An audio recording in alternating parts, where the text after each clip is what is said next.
અમદાવાદ જિલ્લાના વિરમગામમાં ડિમોલિશન રૈયાપુર વિસ્તારમાં ગેરકાયદે દબાણોને દૂર કરવામાં આવ્યા। 3 દરગાહ અને 7 જેટલી દુકાનોને તોડી પડાઈ। 3500 સ્ક્વેર ફૂટથી વધુ સરકારી જમીનને ખુલ્લી કરાવવામાં આવી। ચુસ્ત પોલીસ બંદોબસ્ત સાથે ડિમોલિશનની કાર્યવાહી કરવામાં આવી। 1 ડીવાયએસપી, 15 પીઆઈ અને 500થી વધુ પોલીસ જવાનો બંદોબસ્તની અંદર હતા અને આ ચુસ્ત પોલીસ બંદોબસ્ત વચ્ચે દબાણો દૂર કરવામાં આવ્યા। વિરમગામ સિટીની નજીક જે આ 400 મીટરનો સ્ટ્રેચ છે એ ખૂબ જ સાંકડો હતો। ફક્ત એક જ વાહન પસાર થઈ શકે તેવી પરિસ્થિતિ હતી।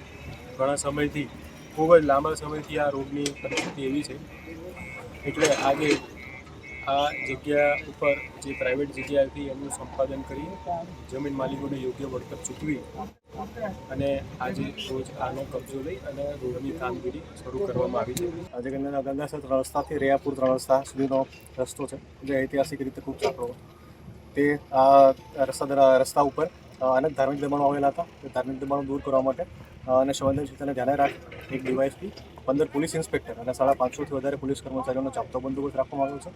આ બંદોબસ્ત દરમિયાન ડ્રોન સર્વેલન્સ, અમારી ટેકનિકલ ટીમો અને અલગ અલગ પોલીસના વાહનોથી પેટ્રોલિંગ કરી અને સમગ્ર બંદોબસ્તનું આયોજન કરવામાં આવ્યું।